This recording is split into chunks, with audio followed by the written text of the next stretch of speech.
with the current things that are happening. How they're able to deal with it may not result in high prices then being transferred to the people of the country. They may deal with it somehow else. And are we talking about decisive action here, where they say, this is how we choose to buffer the situation? This is how we decide that we are going to make it easier for people to survive. Is Kenya different, or is any country which chooses to raise the prices to these unbearable levels doing it differently? And what I'm really at the place whereby leadership must be keen as to what is going to be done about what is a crisis situation that doesn't create a further crisis in the existence of its people. Actually, you have dealt seriously on the issue of leadership. Leadership. And here we have a crisis. And the way to manage this crisis.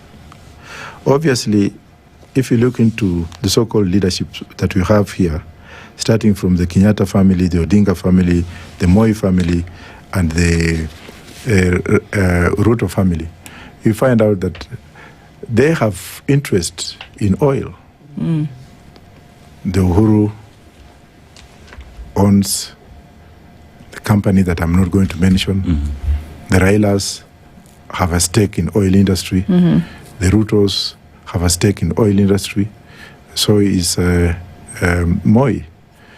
And they own the main oil companies. And imagine if they have pecuniary interest in their own companies, how do you expect them to come up with the legislation which is not tainted, because at the same time they have the majority of members of parliament who can pass and lobby for oil prices, and they control the system. That's where the problem is. But on this particular one, it is a global crisis which I cannot pin on them. Other jurisdictions have decided to look at it differently, and I'm going to give an example of what Ethiopia is doing. They started by ensuring that they build a new dam that is generating more power for them. And with that, then the government has decided intentionally to rework the city. You go to Addis today, and it's looking different. And with that as well, they've come up with a new transport system that is purely electric, and the government is investing in that. Why? Because they invested in power, so they have power to charge all these electric buses that they're putting into place. Should Kenya have a strategy around how they are looking into it, if you just look at what our neighbors are doing? Yes, Kenya has a good law. The proposed Kenya Railways and Metropolitan Transport Act in 2027. I've looked at it very keenly. And if that is put into practice, I think the room for improvement could be there. And also, I do not want to blame the government very much on this particular issue, because Ruto inherited a bankrupt economy, and nobody is talking about how much money Kenyatta removed from this country during that particular time. Let's look at how we can return back that loot that was taken by the Kenyattas when they are leaving the administration.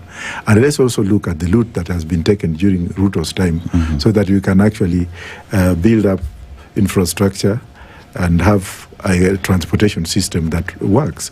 The monies are there, but there is no brain to work on that monies, and everybody at the moment is actually tunneled into looting what is remaining. So I do not want to speak politics today, because I've got my NDC on Saturday, and that's why I'm a bit laid down.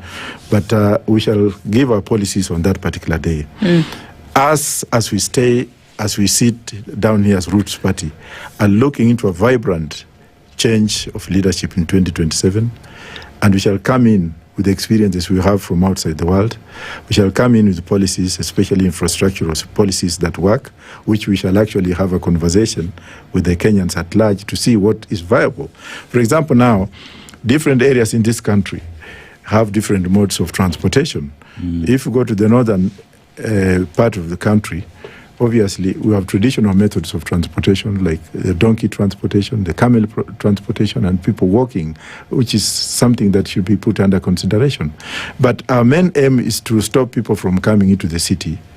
We need people to work from where they are and to build on what they have. So just like what the Europeans are doing. Europeans don't move to major cities unless there is a necessity. The Chinese do the same. The Japanese do the same. If you look at the Japanese oil policy, you'll find out that 70% of Japanese oil policy is owned by the people. And people have a stake. They speak on. You cannot raise fuel, even if there's an international crisis in Japan, without involving the stakeholders or the owners of that particular. We in Kenya, we are in a better position because we have lots of people who are even better than Japanese in terms of education. We can always sit down, educate our people, and actually tell them, this is what we have, what you have to. This, our constitution guarantees liberties on economic development, and stakeholder economy is what we need. So, like the raising of the fuel, the government ought to have come up with some kind of software approach. We are in a crisis. You know, there's a global issue going on. Don't worry, just bear with us. Oil prices are likely to rise up. It's that kind of laying the foundation ought also to have been, rather than just striking and putting 20% of increase on oil or 23.9% increase on oil without creating awareness. But anyway, it's a crisis. What do? We have actually to come out and look at it as Kenyans and say, look, what do we do? But when it's politicized, where politicians now come in and start now giving lies, like what I heard yesterday, some politician talking about that Kenya does not import oil from Iran, when the Strait of Hormuz has been blocked and ships cannot go through. Those kind of lies, we should not buy them. Yeah. Okay. All of these things that we look at seem, again, I'm still going back to the leadership issue. Is it time for then Kenyans, because we talk about whether it's infrastructure, we talk about development, we talk about the economy, we talk about debt, etc., that somebody ought to be leading the charge to sort out some of these things, and that it needs to be deliberate in terms of a push to get things moving.